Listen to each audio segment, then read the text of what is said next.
Hello there, my friends. Silouan here. Great to be with you after talking about Jeffrey Epstein and politics in the last episode. I kind of felt the need to cleanse myself. You know what I'm saying? You feel a little dirty talking about that stuff. Not only that, when you are just talking about the bad in the world, it's really easy to transfer that onto yourself, and I needed a little cleansing. So I don't know how it came up, but I was watching this old interview with Ron Paul, who's a retired congressman. He was a pediatrician, but he was a libertarian, big time libertarian on a whole bunch of issues.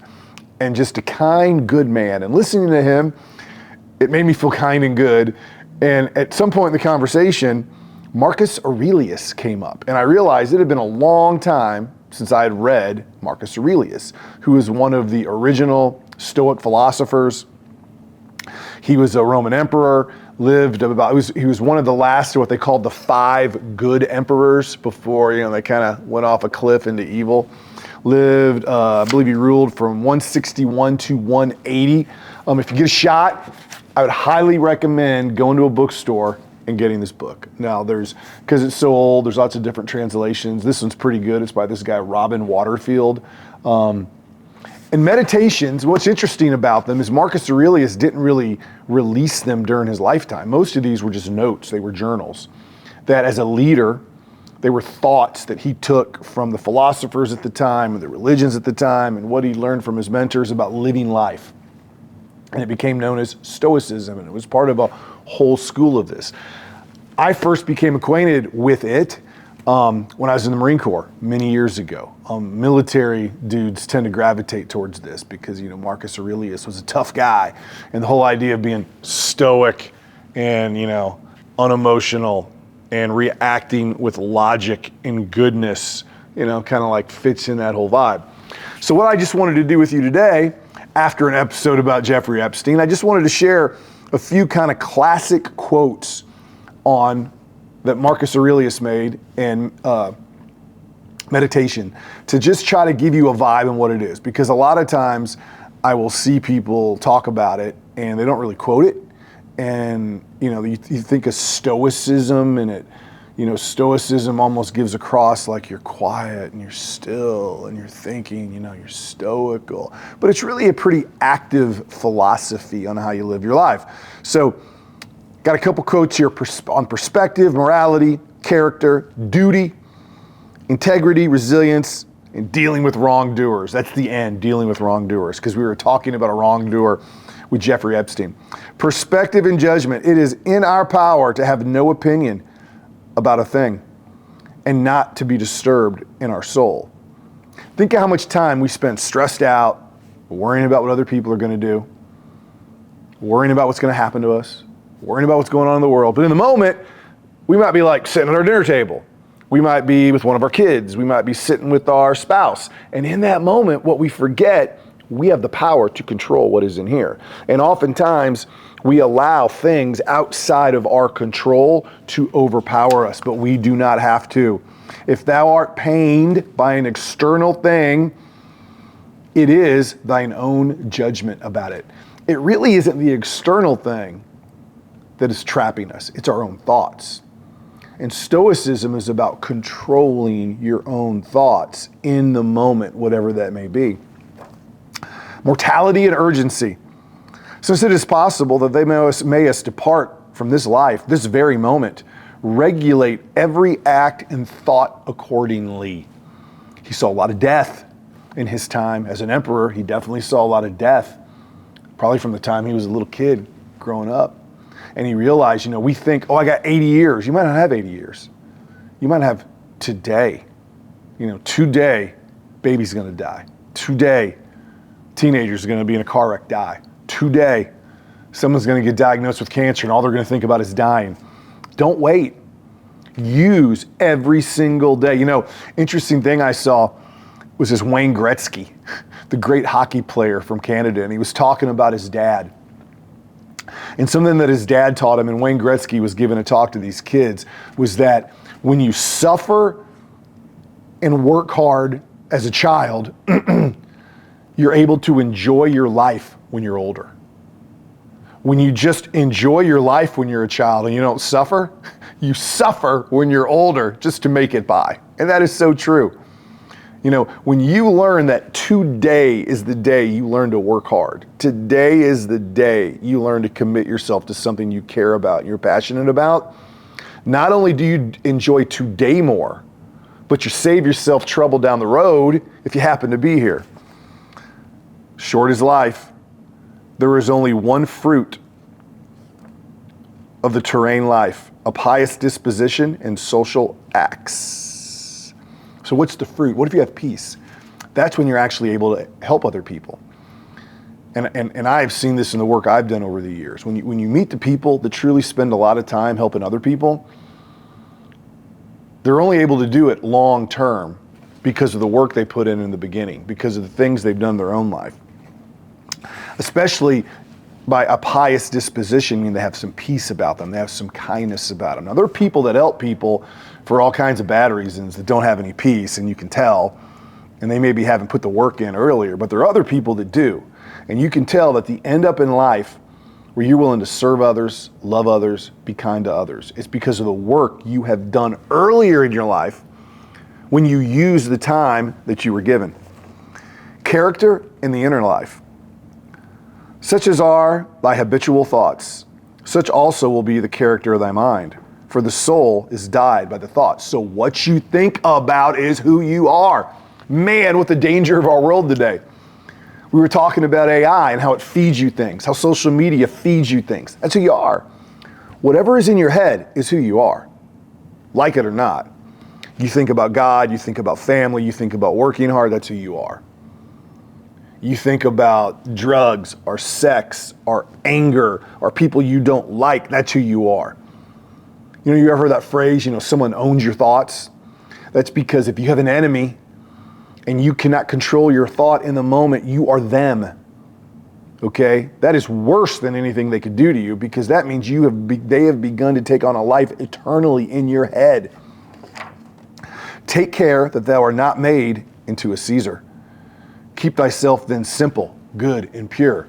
And he's talking about the danger that because we're kind of alone in our brains and it's really easy to judge people and look at the world and go, this is how it should be. It's really easy, without even knowing you're doing it, to think, I should be in charge. I am the smart one. I am the powerful one. I know everything that's going on. And you're trying to set yourself up, but you're doing that with no power. Because you have no power, you're not a Caesar, you're not a God, you're not Jesus. That means you're always going to have things that you wish were different, that you wish you could control, and then those things control you. And you not only are not a Caesar, you are not only not a God, you're worse than that. You're just someone that complains all the time. Duty and action. No longer talk about the kind of man that a good man ought to be, but be such. Don't talk, do. Don't look at your neighbor and focus on all the bad things they do. What do you do? Do. It's kind of like Master Yoda thing, isn't it? It's kind of like very Star Wars-ish. Don't talk, be. Don't think, do. Begin the morning by saying to thyself, I shall meet with the busybody, the ungrateful, and the arrogant. I love that. Begin your day by telling yourself, whomever I meet and whoever is out there, I will be kind with them. I will treat them as a human being. I will meet them where they are. Even if there's someone that annoys me, even if there's someone that talks too much. Begin your day that way. We might only have this day. That may be the only human being that you meet. Don't make your last interaction with somebody, your last interaction on earth, your last breath just being negative, saying what's bad with someone. Make it positive, make it good, make it loving. Integrity and truthfulness. If it is not right, do not do it. If it is not true, do not say it. If it is not right, do not do it. If it is not true, do not do it. You should be your own law. If you need laws, if you need, parents, and by the way, as a parent, that's one of the reasons you give your kids a leash. That's one reason you don't want to hover over them. You want to let them make mistakes. You want to get in arguments with them. And it's a fine line. It's like, what's too much and what's not enough? What are too many rules? What are not enough rules? Because inevitably, What you want to develop in yourself and you want to develop in your kids is the ability for them to recognize what is right and what is wrong. And I'm doing it solely for those reasons. It's not a game. I'm not trying to get ahead. I'm not trying to trick somebody. It's not about acquiring things. It is simply about what is right. Do it. What is good? Say it. What is bad? Don't say it. Control yourself. In many ways, you can break Stoicism down to just self-control. But it's more than self-control. It's the self-control to do good, to help others, to speak truth, to be kind, to be loving. Resilience. The mind converts and changes every hindrance to its activity and to an aid. Many ways to say it. You hear it in church, you hear it in sports, but Marcus Aurelius was saying it a couple thousand years ago, which is this. It's that kind of modern idea, that which doesn't break me makes me stronger. No pain, no gain. Now, it's easy to say when you're not in pain, and it's hard to believe when you're someone going through hell. Like there's a couple families that we know recently that have just had some horrific, tragic deaths.